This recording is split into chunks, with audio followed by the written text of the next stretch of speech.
اور یہ عقیدے کا مسئلہ معلوم ہوا کہ نبی کو غیب کا علم نہیں، اور یہ عقیدے کا مسئلہ معلوم ہوا کہ نبی کو غیب کا علم نہیں، اس لیے کہ اگر آپ کو غیب کا علم ہوتا تو معلوم ہو جاتا کہ میں نماز پڑھانے کھڑے ہو رہا ہوں اور میرے جوتوں کے اندر گندگی لگی ہوئی ہے۔ پتہ یہ چلا کہ نبی کو غیب کا علم نہیں ہے، پتہ یہ چلا کہ نبی کو غیب کا علم نہیں ہے۔ ان جبریل علیہ السلام ہوتا نہیں، آپ نے جبریل کا حوالہ دیا کہ انہوں نے آ کر کے مجھے بتایا کہ میرے دونوں جوتوں کے اندر گندگی لگی ہوئی ہے، اس وجہ سے میں نے نحمدہ ونصلی ونسلم علی رسولہ الکریم۔ معزز سامعین، بڑا افسوس ہوتا ہے یہ سن کر اور ایسے لوگوں کو دیکھ کر جو نبی پاک صلی اللہ علیہ وسلم کی حدیث پاک بیان جب کرتے ہیں، چاہے وہ مسئلہ صحیح بتائے غلط بتائے وہ ان کا معاملہ ہے، لیکن حدیث پاک بیان کرتے وقت ایسی باتیں بھی چھوڑ دیتے ہیں جس سے نبی پاک صلی اللہ تعالی علیہ وسلم کی شان کو گھٹانا یہ دکھا رہے ہیں۔ یعنی نبی پاک صلی اللہ علیہ وسلم جو ہر عیب سے پاک ہے، اس نبی میں عیب تلاش کر رہے ہیں، بے عیب نبی میں عیب تلاش کرنا، اللہ اکبر۔ اولاً تو یہ مسلمان کا طریقہ ہو ہی نہیں سکتا۔ جو حدیث پاک آپ نے سنی، جلال قاسمی یہاں پہ بتا رہا ہے کہ نبی پاک صلی اللہ علیہ وسلم نماز میں تھے اور حضرت جبریل امین علیہ الصلوۃ والسلام نے آ کر بتایا کہ حضور علیہ السلام کے نعلین شریفین میں کچھ گندگی لگی ہوئی تھی۔ اس سے پتہ چلا کہ حضور صلی اللہ علیہ وسلم کو غیب کا علم نہیں ہے۔ جملے پر غور کیجئے گا، علم اس وقت نہیں تھا اس طرح کا جملہ نہیں کہا، بلکہ نہیں ہے کہا۔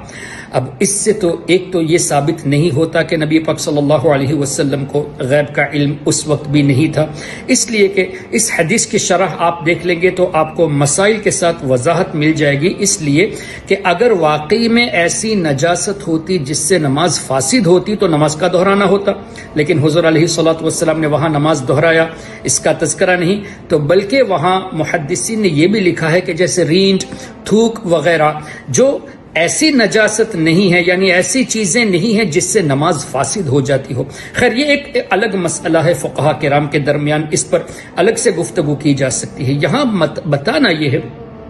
کہ جو نبی صحابہ کرام سے یہ فرمایا، جیسا کہ بخاری شریف کی حدیث میں ہے کہ واللہ ما یخفى علی رکوعکم ولا خشوعکم، اللہ کی قسم مجھ سے نہ تمہارے رکوع پوشیدہ ہے نہ خشوع پوشیدہ ہے۔ تو جو نبی صحابہ کو نہ صرف پیچھے سے دیکھے بلکہ ان کے دلوں میں کیا ہے، خشوع، جو دل کی کیفیت ہے وہ کیا ہے، وہ بھی نبی پاک صلی اللہ علیہ وسلم جانتے ہیں۔ بخاری شریف کی حدیث ہے، تو یہ حدیثیں نظر نہیں آتی ان کو۔ کیا اس حدیث کے ساتھ وہ حدیث نہیں بیان کر سکتے تھے کہ اگر اس وقت علم غیب نہ بھی ہوتا لیکن دوسری حدیثوں سے غیب کا علم ثابت ہوتا ہے؟ ایسا تو نہیں کہا، بلکہ مطلق کہہ دیا کہ غیب کا علم نہیں ہے۔ اللہ اکبر۔ اس حساب سے تو اللہ تعالیٰ پر بھی اعتراض ہونا چاہیے کہ اللہ نے فرما دیا وَعَلَّمَكَ مَا لَمْ تَكُنْ تَعْلَمْ، اے حبیب جو کچھ آپ نہیں جانتے تھے ہم نے وہ تمام چیزیں آپ کو سکھا دی ہے۔ تو کیا یہ کہنا چاہتے کہ اللہ نے سب کچھ سکھا دیا لیکن نبی پاک صلی اللہ علیہ وسلم کو اب بھی